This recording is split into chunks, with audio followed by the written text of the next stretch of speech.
Hallelujah, good morning. ನಮ್ಮ ಯೇಸುವಿನ ಮಾತುಗಳನ್ನು ಧ್ಯಾನಿಸುವುದಕ್ಕಾಗಿ ಮತ್ತೊಂದು ಅವಕಾಶ ಕರ್ತನು ನಮಗೆ ಅನುಗ್ರಹಿಸಿದ್ದಾರೆ.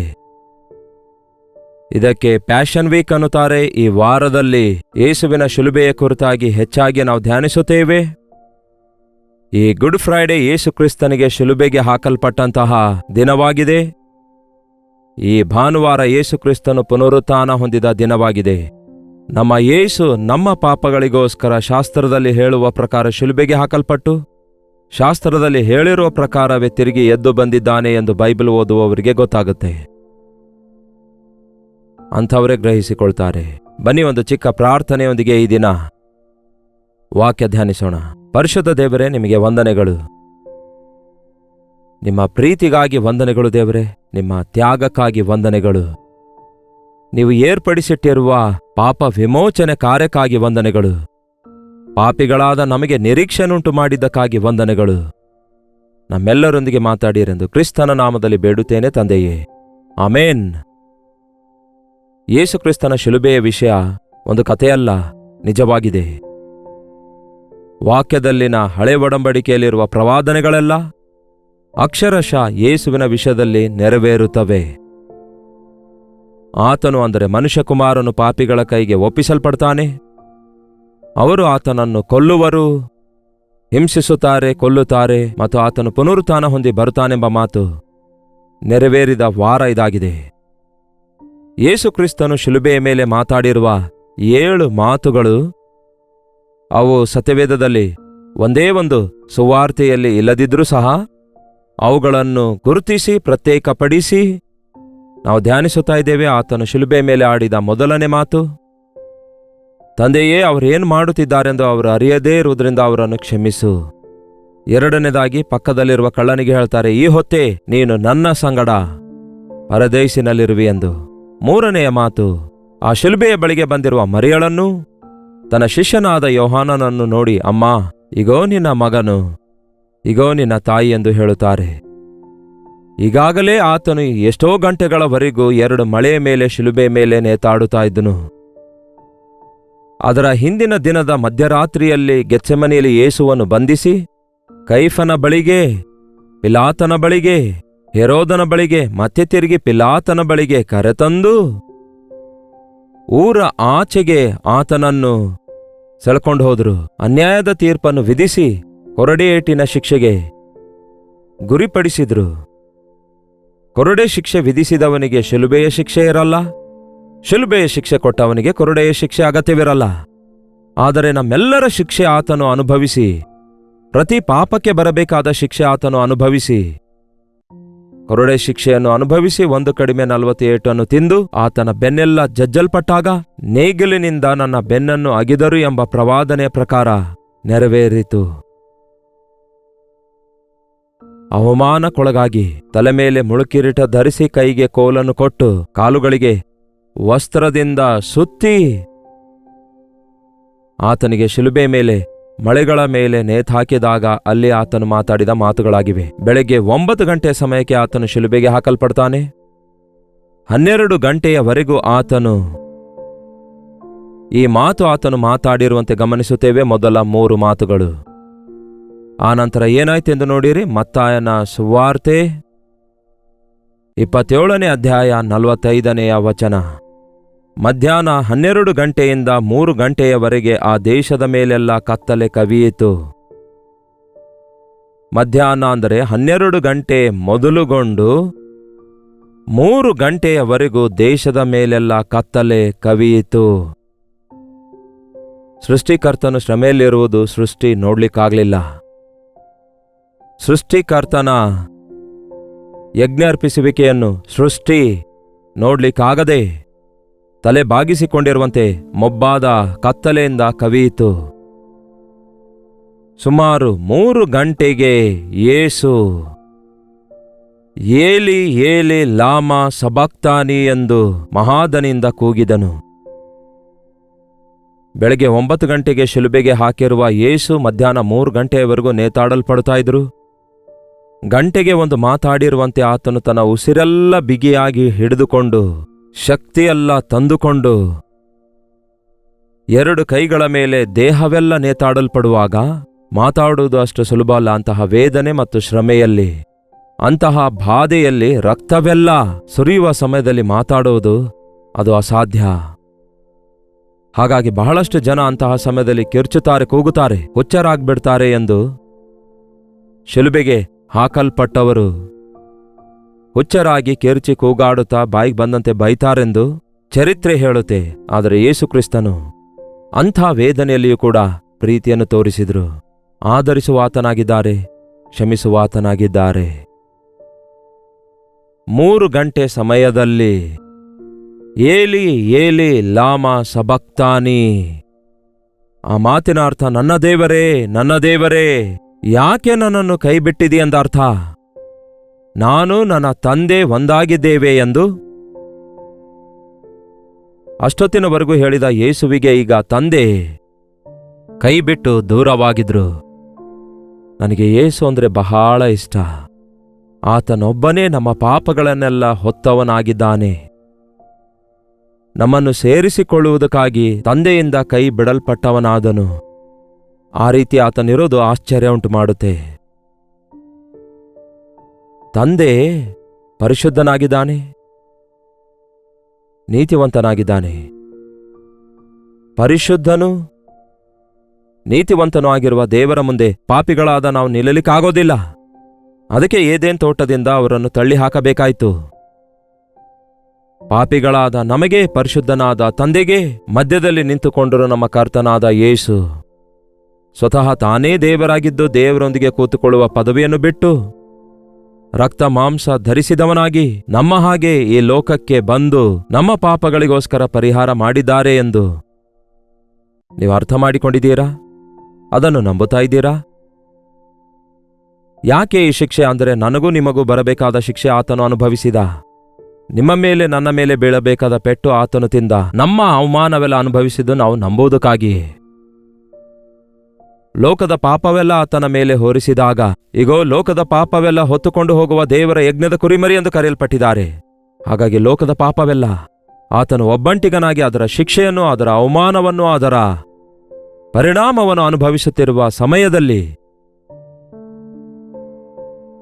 ಪಾಪವನ್ನು ತಳ್ಳಿ ಹಾಕುವಂತಹ ದೇವರು, ಪಾಪವನ್ನು ಸಹಿಸಲಾರದಂತಹ ದೇವರು, ಪಾಪಕ್ಕೆ ಪ್ರಾಯಶ್ಚಿತ್ತ ಆಗಲೇಬೇಕಾಗಿರೋದ್ರಿಂದ ಒಬ್ಬಂಟಿಗನಾಗಿ ಶಿಲುಬೆಯ ಮೇಲೆ ನಮ್ಮ ಪಾಪದ ಭಾರ ಹೊತ್ತಿರುವ ಯೇಸು ತಂದೆಯಿಂದ ಕೈ ಬಿಡಲ್ಪಟ್ರು. ಗೆತ್ಸೆಮನೆ ತೋಟದಲ್ಲಿ ನಾವು ನಿನ್ನೊಂದಿಗೆ ಇರ್ತೇವೆಂದು ಹೇಳಿದ ಶಿಷ್ಯರೆಲ್ಲರೂ ಯೇಸುವನ್ನು ಬಿಟ್ಟು ಚದರಿ ಓಡಿ ಹೋದ್ರು. ಸ್ವಸ್ಥತೆ ಉಪಕಾರ ಹೊಂದಿದವರು ಯೇಸು ಶಿಲುಬೆ ಹೊರುವಾಗ ಸ್ವಲ್ಪ ದೂರ ಬಂದರು, ಆದರೆ ಯಾರೂ ಶಿಲುಬೆಯ ಬಳಿಗೆ ಬರಲಿಲ್ಲ. ಎಲ್ಲರೂ ನನ್ನನ್ನು ಕೈಬಿಟ್ಟರು, ಯಾರೂ ನನ್ನೊಂದಿಗಿಲ್ಲದಿದ್ದರು. ನಾನು ನನ್ನ ತಂದೆ ಒಂದಾಗಿದ್ದೇವೆ ಎಂದು ಹೇಳಿದ ಯೇಸು ಈಗ ದೇವರಿಂದಲೇ ಕೈ ಬಿಡಲ್ಪಟ್ರು. ಒಬ್ಬಂಟಿಗನಾಗಿ ಯೇಸು ನಮ್ಮ ಪಾಪಗಳಿಗೆ ಪರಿಹಾರ ಉಂಟು ಮಾಡುವುದಕ್ಕಾಗಿ ದೇವರ ಕೋಪವನ್ನು ತಾಳಿಕೊಂಡ್ರು. ತಂದೆಯೇ, ನನ್ನ ದೇವರೇ, ನನ್ನ ದೇವರೇ, ಯಾಕೆ ನನ್ನ ಕೈ ಬಿಟ್ಟಿದ್ದೀ? ಒಂದು ಭಯಂಕರವಾದ ತುಫಾನಿನಲ್ಲಿ ಸಿಕ್ಕಾಕೊಂಡಿದ್ದಂತೆ ಒಬ್ಬ ವ್ಯಕ್ತಿ. 2 ಚಿಕ್ಕ ಮಕ್ಕಳು ಅವನೊಂದಿಗಿದ್ದರಂತೆ. ಒಬ್ಬನು ಅವನ ಮಗ, ಇನ್ನೊಬ್ಬನು ಮಗನ ಗೆಳೆಯ. ಒಂದು ಕೈಯಲ್ಲಿ ಸ್ವಂತ ಮಗನನ್ನು ಹಿಡ್ಕೊಳ್ತಾನೆ, ಇನ್ನೊಂದು ಕೈಯಲ್ಲಿ ಮಗನ ಗೆಳೆಯನಿಗೆ ಹಿಡ್ಕೊಂಡ. ನೀರಲ್ಲಿ ಈಜಿಕೊಂಡು ಹೋಗೋಣ ಎಂಬುದಾಗಿ ಆ ನದಿ ದಾಟುತ್ತಾ ಹೋಗುತ್ತಿರುವಾಗ ನೀರಿನ ಪ್ರಮಾಣ ಹೆಚ್ಚಾಗುತ್ತಿರೋದ್ರಿಂದ ಆ ನೀರಿನಲ್ಲಿ ನಡಿಲಿಕ್ಕಾಗದೆ ಈಗ ಈಜಾಡುತ್ತಾ ಹೋಗಬೇಕಾದ ಪರಿಸ್ಥಿತಿ ಬಂತು. ಆದರೆ 2 ಕೈಯಲ್ಲಿ 2 ಮಕ್ಕಳನ್ನು ಹಿಡ್ಕೊಂಡಿದ್ದಾನೆ. ಯಾರಿಗೆ ಬಿಟ್ಟು ಬಿಡಬೇಕು? ಒಬ್ಬನು ಸ್ವರಕ್ತ ಹಂಚಿಕೊಂಡು ಹುಟ್ಟಿರುವಂತಹ ಸ್ವಂತ ಮಗನು, ಇನ್ನೊಬ್ಬನೇನು ಆ ಮಗನ ಗೆಳೆಯನು. ಆ ಸಮಯದಲ್ಲಿ ಅವನು ಇಬ್ಬರಲ್ಲಿ ಒಬ್ಬರನ್ನು ಬಿಟ್ಟುಬಿಡಬೇಕು, ಏನ್ ಮಾಡ್ಬೇಕು ಅಂದ್ಕೊಳ್ಳುವ ಸಮಯದಲ್ಲಿ ಮಗ ಅಂದ್ಕೊಳ್ತಾನೆ, ನನ್ನ ತಂದೆ ನನಗೆ ಬಿಡಲ್ಲ, ನನ್ನ ಕೈ ಬಿಡಲ್ಲ, ನನಗೆ ಬಹಳ ಪ್ರೀತಿಸ್ತಾನೆ, ನನ್ನ ಕೈ ಬಿಡಲ್ಲ ಅಂದ್ಕೊಳ್ತಾ ಇದ್ದ. ಆದರೆ ಅಂದುಕೊಳ್ಳಲಾರ್ದ ರೀತಿಯಲ್ಲಿ ತನ್ನ ಸ್ವಂತ ಮಗನ ಕೈಯನ್ನೇ ಬಿಟ್ಟು ಈಜಾಡುತ್ತಾ ಮಗನ ಗೆಳೆಯನನ್ನು ಕಾಪಾಡುತ್ತಾನೆ. ಎದಕ್ಕಾಗಿ? ನನಗೇನಾದರೂ ಮುಂದೆ ಒಬ್ಬ ಮಗನು ಬೇಕಾದರೆ ನಾನು ಹಡೆಯಬಹುದು, ಸಂಪಾದಿಸಿಕೊಳ್ಳಬಹುದು. ಆದರೆ ಇನ್ನೊಬ್ಬನ ತಾಯಿ ಜೀವಂತವಾಗಿಲ್ಲ, ಅವನು ಇನ್ನೊಬ್ಬ ತಮ್ಮನನ್ನು ಸಂಪಾದಿಸಿಕೊಳ್ಳಲಾರನು. ಯೇಸು ಕ್ರಿಸ್ತನು ಸಾಧ್ಯವಾದರೆ ಮರಣ ಹೊಂದಿದರೂ ಸಹ ತಿರುಗಿ ಎದ್ದು ಬರಬಲ್ಲರು. ನಾವು ಮರಣ ಹೊಂದಿದರೆ ಪಾತಾಳದಲ್ಲಿ ಬೀಳಲೇಬೇಕಾಗಿತ್ತು, ಮತ್ತೆ ಎದ್ದು ಬರುವ ಪರಿಸ್ಥಿತಿ ಇರಲಿಲ್ಲ. ಪಾಪದೊಳಗಡೆ ಮುಳುಗಿ ಹೋದಂತಹ ನಮಗೆ ನರಕ ಶಿಕ್ಷೆ ಅನುಭವಿಸುವುದನ್ನು ಬಿಟ್ಟರೆ ಬೇರೆ ದಾರಿ ಇರಲಿಲ್ಲ. ಅದಕ್ಕೆ ನಮ್ಮನ್ನು ಕಾಪಾಡುವುದಕ್ಕೋಸ್ಕರ ದೇವಕುಮಾರನು ಕೈ ಬಿಡಲ್ಪಟ್ಟನು. ನನ್ನ ದೇವರೇ ಯಾಕೆ ನನ್ನ ಕೈ ಬಿಟ್ಟಿದ್ದೀ? ನೀನು ಈ ಲೋಕಕ್ಕೆ ಬಂದು ಯಜ್ಞ ಅರ್ಪಿಸುವ ಕಾರ್ಯ ಪೂರ್ತಿಗೊಳಿಸುವುದಕ್ಕಾಗಿ, ಮಾನವರ ಪಾಪವೆಲ್ಲ ನಿನ್ನ ಮೇಲೆ ಬಿದ್ದಿರೋದ್ರಿಂದ ಅವರನ್ನು ರಕ್ಷಿಸುವುದಕ್ಕೋಸ್ಕರ ನಿನ್ನ ಕೈ ಬಿಡಬೇಕಾಯಿತೆ ಅನ್ನುವಂತೆ ಇಲ್ಲಿ ನಾವು ನೋಡುವಂಥವರಾಗಿರ್ತೇವೆ. ನಿಮ್ಮ ಯೇಸು, ನನ್ನ ಯೇಸು, ನಮ್ಮೆಲ್ಲರ ಯೇಸು ನಮಗೋಸ್ಕರ ಎಷ್ಟು ವೇದನೆಗೊಳಗಾದರೂ, ಎಷ್ಟು ಶ್ರಮೆ ಅನುಭವಿಸಿದರೆಂದು, ಒಬ್ಬಂಟಿಗರಾಗಿ ನಮ್ಮ ಪಾಪಗಳನ್ನೆಲ್ಲ ಹೊತ್ತುಕೊಂಡು ಹೇಗೆ ಶಿಕ್ಷೆ ಹೊಂದಿದರೆಂದು,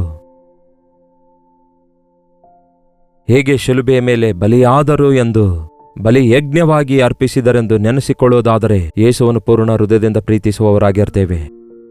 ಪಾಪ ಯಾವತ್ತೇ ಆಗಲಿ ನಮ್ಮನ್ನು ದೇವರಿಂದ ದೂರ ಮಾಡುತ್ತೆ. ದೇವರು ಸ್ವಲ್ಪವೂ ಕೂಡ ಸಹಿಸಲಾರದಂಥದೇ ಪಾಪ ಆಗಿದೆ. ಸಕಲ ದುರ್ನೀತಿ ಪಾಪ ಆಗಿದೆ. ಆಜ್ಞೆ ಮೀರುವುದು ಪಾಪ ಆಗಿದೆ. ನಿಮ್ಮನ್ನು ದೇವರು ಪ್ರೀತಿಸ್ತಾರೆ, ಆದರೆ ನಿಮ್ಮಲ್ಲಿರುವಂತಹ ಪಾಪವನ್ನು ದೇವರು ಸಹಿಸೋದಿಲ್ಲ. ಪಾಪಕ್ಕೆ ಪರಿಹಾರ ಮರಣವೇ ಆಗಿದೆ. ಪಾಪಕ್ಕೆ ಪರಿಹಾರ ರಕ್ತ ಸುರಿಸಲ್ಪಡಬೇಕು. ರಕ್ತ ಪ್ರೋಕ್ಷಣೆ ಇಲ್ಲದೆ ಪಾಪ ಕ್ಷಮಾಪಣೆ ಉಂಟಾಗೋದಿಲ್ಲ. ಎತ್ತು ಹೋರಿಗಳ ರಕ್ತ ಮನುಷ್ಯನ ಪಾಪವನ್ನು ಪರಿಹಾರ ಮಾಡೋದಿಲ್ಲ. ಹಾಗಾಗಿ ನಿರ್ದೋಷವೂ ನಿಷ್ಕಳಂಕವೂ ಆಗಿರುವ ಯೇಸುಕ್ರಿಸ್ತನ ರಕ್ತ ನಮಗೋಸ್ಕರ ಸುರಿಸಲಾಯಿತು. ಸೈತಾನನಿಗೆ ಮಾರಲ್ಪಟ್ಟ ನಮ್ಮನ್ನು ಬಿಡಿಸುವುದಕ್ಕೋಸ್ಕರ ತನ್ನ ರಕ್ತ ಕೊಟ್ಟು ನಮ್ಮನ್ನು ಕೊಂಡುಕೊಂಡಿದ್ದಾರೆ. ಇದನ್ನು ನೀವು ಕೇಳ್ತಾ ಇದ್ದೀರಾ? ಇದನ್ನು ನಂಬುತ್ತಾ ಇದ್ದೀರಾ? ನೀವು ಬೆಲೆ ಕೊಟ್ಟು ಕೊಂಡುಕೊಳ್ಳಲ್ಪಟ್ಟವರಾಗಿದ್ದೀರಿ. ನಿಮಗೋಸ್ಕರ ಶಿಲುಬೆಯ ಮೇಲೆ ಎಷ್ಟು ಯಜ್ಞವಾಗಿ ಅರ್ಪಿಸಿಕೊಟ್ಟರು ಎಂಬುದಾಗಿ, ಯಾವ ರೀತಿ ಆತನು ಸಹಿಸಿಕೊಂಡು ನಮ್ಮ ಶಿಕ್ಷೆಯನ್ನೆಲ್ಲ ಹೊತ್ತುಕೊಂಡು ನಮಗೆ ವಿಮೋಚನೆ ಉಂಟು ಮಾಡಿದರು ಎಂಬುದನ್ನು ನಾವು ಎಷ್ಟು ಜ್ಞಾಪಕ ಮಾಡಿಕೊಳ್ಳುತ್ತೇವೋ ಅಷ್ಟೊಂದು ನಮ್ಮ ಯೇಸುವನ್ನು ನಾವು ಪ್ರೀತಿಸಬಲ್ಲೆವು. ಯೇಸು ಹೇಳ್ತಾರೆ, ಪ್ರಾಣ ಕೊಡಲು ನನಗೆ ಅಧಿಕಾರ ಉಂಟು, ಅದನ್ನು ತಿರುಗಿ ಪಡೆದುಕೊಳ್ಳುವ ಅಧಿಕಾರ ಉಂಟು. ನಾನು ಕುರಿಗಳಿಗೆ ಒಳ್ಳೆ ಕುರುಬನಾಗಿದ್ದೇನೆ. ಒಳ್ಳೆ ಕುರುಬನು ಕುರಿಗಳಿಗೋಸ್ಕರ ತನ್ನ ಪ್ರಾಣವನ್ನು ಕೊಡುತ್ತಾನೆ ಎಂದು ಯೇಸು ಹೇಳಿರುವ ಮಾತು ಕಲ್ವರಿ ಶಿಲುಬೆಯ ಮೇಲೆ ನೆರವೇರಿತು ಎಂದು ಗುರುತಿಸಬೇಕು. ಆಗ ಸೃಷ್ಟಿ ಅದು ಸಹಿಸಲಿಕ್ಕಾಗಲಿಲ್ಲ. ಪ್ರಕೃತ ಮನುಷ್ಯರಿಗೆ ಅದೊಂದು ಹುಚ್ಚುತನವಾಗಿತ್ತು. ಆದರೆ ಶಿಲುಬೆಯ ವಿಷಯವಾದ ಸುವಾರ್ತೆ ನಾಶನ ಮಾರ್ಗದಲ್ಲಿರುವವರಿಗೆ ಹುಚ್ಚು ಮಾತಾಗಿದೆ, ಆದರೆ ರಕ್ಷಣೆ ಹೊಂದಿದ ನಮಗಾದರೂ ದೇವರ ಶಕ್ತಿಯಾಗಿದೆ.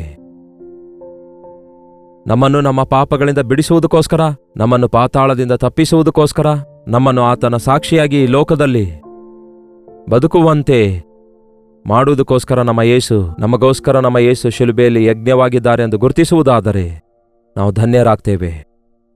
ದೇವರನ್ನು ಪ್ರೀತಿಸುವಂಥವರು ದೇವರೊಂದಿಗಿರಬೇಕೆಂದು ಆಶಿಸುತ್ತಾರೆ. ದಾವೀದನು ದೇವರನ್ನು ಪ್ರೀತಿಸುವವನಾಗಿದ್ದ. ಪಾಪ ಮಾಡಿದಾಗ ದೇವರಿಂದ ದೂರವಾದ. ದೇವರೇ, ನಿನ್ನ ಸನ್ನಿಧಿಯಿಂದ ನನ್ನನ್ನು ತಳ್ಳಿ ಹಾಕಬೇಡ, ನಿನ್ನ ಪರಿಶುದ್ಧಾತ್ಮನನ್ನು ನನ್ನಿಂದ ತೆಗೆಯಬೇಡ ಎಂದು ಮೊರೆ ಇಡುತ್ತಾನಲ್ಲವೇ? ನಾವು ಪಾಪ ಮಾಡುವಾಗೆಲ್ಲ ದೇವರಿಂದ ತಳ್ಳಿ ಹಾಕಲ್ಪಡುವವರಾಗುತ್ತೇವೆ. ದೇವರು ನಮ್ಮನ್ನು ಕೈಬಿಡ್ತಾರೆ ಎಂಬುದನ್ನು ಗುರುತಿಸಿರಿ. ಪಾಪ ಪರಿಹಾರ ಮಾಡಿರುವಂತಹ ಯೇಸುವಿನ ಮೂಲಕ ನಾವು ತಿರುಗಿ ಸೇರಿಸಲ್ಪಡ್ತಿದ್ದೇವೆ. ಪಾಪ ಮಾಡಿ ದೇವರಿಂದ ದೂರ ಆಗಿರುವ ಮಾನವ ಜಾತಿಯನ್ನು ದೇವರ ಸಮೀಪಕ್ಕೆ ತರುವುದಕ್ಕಾಗಿ, ದೇವರೊಂದಿಗೆ ಸಂಧಾನಪಡಿಸುವುದಕ್ಕಾಗಿ ಶಿಲುಬೆಯ ಮೇಲೆ ಯೇಸು ತನ್ನ ಪ್ರಾಣ ಅರ್ಪಿಸಿದ್ದಾರೆ ಎಂಬುದನ್ನು ಮತ್ತು ನಮ್ಮ ಶಿಕ್ಷೆಯನ್ನೆಲ್ಲ, ನಮ್ಮ ಅವಮಾನ, ನಿಂದೆ ಆತನು ಅನುಭವಿಸಿ ದೇವರ ಕೋಪ ತಾಳಿಕೊಂಡಿದ್ದಾರೆ ಎಂಬುದನ್ನು ನಾವು ನಂಬಿ, ನಮ್ಮನ್ನು ಇಷ್ಟೊಂದು ಪ್ರೀತಿಸಿರುವ ನಮ್ಮ ಯೇಸುವಿಗೆ ನಮ್ಮ ಜೀವಿತ ಒಪ್ಪಿಸಿಕೊಡೋಣ. ನನ್ನ ಸ್ಥಾನದಲ್ಲಿ ನನಗೋಸ್ಕರ ಮರಣ ಹೊಂದಿದ ಯೇಸುವೇ, ನಿಮ್ಮ ಸ್ಥಾನದಲ್ಲಿ ನಿನಗೋಸ್ಕರ ಜೀವಿಸುತ್ತೇನೆ ಎಂದು ಒಂದು ಒಪ್ಪಂದ ಮಾಡಿಕೊಳ್ಳೋಣ. ಈ ದಿನ ಅನೇಕರು ತಮ್ಮ ಜೀವಿತದಲ್ಲಿ ಇನ್ನೂ ಪಾಪದ ಮೇಲೆ ಬಿಡುಗಡೆ ಇಲ್ಲದವರಾಗಿದ್ದಾರೆ. ದೇವರ ಕೋಪಕ್ಕೆ ಗುರಿಯಾಗುತ್ತಿದ್ದಾರೆ. ಯೇಸುವಿನ ಪ್ರೀತಿಯುಳ್ಳ ಹಸ್ತಗಳು ಚಾಚಲ್ಪಟ್ಟದಾಗಿವೆ. ನಿನಗೋಸ್ಕರ ನಾನು ಶಿಕ್ಷೆ ಅನುಭವಿಸಿದ್ದೇನೆ, ನಿನಗೋಸ್ಕರ ಪ್ರಾಣ ಕೊಟ್ಟಿದ್ದೇನೆ, ನಿನ್ನನ್ನು ನಾನು ಕ್ಷಮಿಸುತ್ತೇನೆ ಎಂದು ಮತ್ತೊಮ್ಮೆ ಈ ದಿನ ತನ್ನ ಕೈಗಳನ್ನು ಚಾಚಿ ನಮ್ಮನ್ನು ಆಹ್ವಾನಿಸುತ್ತಿದ್ದಾರೆ. ಯೇಸುವೆ, ನನ್ನನ್ನು ಇಷ್ಟೊಂದು ಪ್ರೀತಿಸಿದ ದೇವರೇ, ನಿಮಗೋಸ್ಕರ ಬದುಕುತ್ತೇನೆಂದು ಆತನೊಂದಿಗೆ ಒಂದು ಒಪ್ಪಂದ ಮಾಡಿಕೊಳ್ಳೋಣವೇ? ಬನ್ನಿ ಪ್ರಾರ್ಥಿಸೋಣ. ಪರಿಶುದ್ಧ ದೇವರೇ, ಪ್ರೀತಿಯುಳ್ಳ ತಂದೆಯೇ, ಈ ಅನುದಿನದ ಧ್ಯಾನದಲ್ಲಿ ಯಾರ್ಯಾರು ಯಾವ ಸ್ಥಳದಿಂದ ಐಕ್ಯವಾಗಿದ್ದಾರೆಂದು ಒಂದು ಸಾರಿ ನೋಡಿರಿ ದೇವರೇ. ನಮ್ಮ ಪಾಪ ಎಂತಹ ಘೋರವಾಗಿರುವಂತಹ ಘೋರ ಶಿಕ್ಷೆಗೆ ನಿಮ್ಮನ್ನು ಬಲಿ ಮಾಡಿತೆಂದು, ಎಷ್ಟೊಂದು ನಮ್ಮನ್ನು ಪ್ರೀತಿಸಿ ನಮಗೋಸ್ಕರ ನೀವೇ ಸ್ವತಃ ಪ್ರಾಣ ಕೊಟ್ಟಿರಿ ಎಂದು ಗುರುತಿಸುವುದಕ್ಕಾಗಿ, ನಂಬಿಕೆ ಇಡುವುದಕ್ಕಾಗಿ ಸಹಾಯ ಮಾಡಿರಿ. ಇನ್ನು ಪಾಪದ ತಂಟೆಗೆ ಹೋಗದಂತೆ ನೀವು ಕೊಟ್ಟಿರುವ ಈ ದೊಡ್ಡ ರಕ್ಷಣೆಯನ್ನು ಕಾಪಾಡಿಕೊಳ್ಳುತ್ತಾ ಪರಿಶುದ್ಧರಾಗಿ, ನಿಮಗೆ ಇಷ್ಟಕರವಾಗಿ, ನಿಮಗೆ ಸಾಕ್ಷಿಗಳಾಗಿ ಇರುವ ಹಾಗೆ ನಮ್ಮ ಪ್ರತಿಯೊಬ್ಬರಿಗೂ ಸಹಾಯ ಮಾಡಿರೆಂದು ಕ್ರಿಸ್ತನ ನಾಮದಲ್ಲಿ ಬೇಡುತ್ತೇನೆ ತಂದೆಯೇ, ಆಮೇನ್.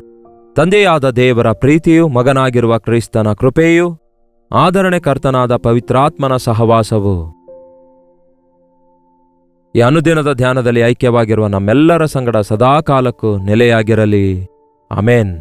ದೇವರಿಗೆ ಸ್ತೋತ್ರ. ನಿಮ್ಮ ಪ್ರಾರ್ಥನಾ ಮನವಿ 8939731313 ನಂಬರ್ಗೆ ಒಂದು ಟೆಕ್ಸ್ಟ್ ಇಲ್ಲವೇ ವಾಯ್ಸ್ ಮೆಸೇಜ್ ಮೂಲಕ ವಾಟ್ಸಪ್ ಅನ್ನು ತಪ್ಪದೆ ಕಳುಹಿಸಿಕೊಡಿರಿ. ನಿಮ್ಮೆಲ್ಲರಿಗೋಸ್ಕರ ಪ್ರಾರ್ಥಿಸ್ತಿದ್ದೇವೆ, ನೀವು ಪ್ರಾರ್ಥಿಸಿರಿ, ದೇವರು ತನ್ನ ಅದ್ಭುತ ಕಾರ್ಯಗಳನ್ನು ಮಾಡ್ತಾರೆ. ಕರ್ತನ ಚಿತ್ತವಿರುವುದಾದರೆ ಮತ್ತೆ ನಾಳೆ ಇದೇ ಅನುದಿನದ ಧ್ಯಾನದಲ್ಲಿ ಮತ್ತೊಂದು ಶಿಲುಬೆಯ ಮಾತನ್ನು ಧ್ಯಾನಿಸೋಣ. ಅಲ್ಲಿಯವರೆಗೂ ದೇವರ ಮಹಾಕೃಪೆ ನಿಮ್ಮೆಲ್ಲರೊಂದಿಗಿರಲಿ.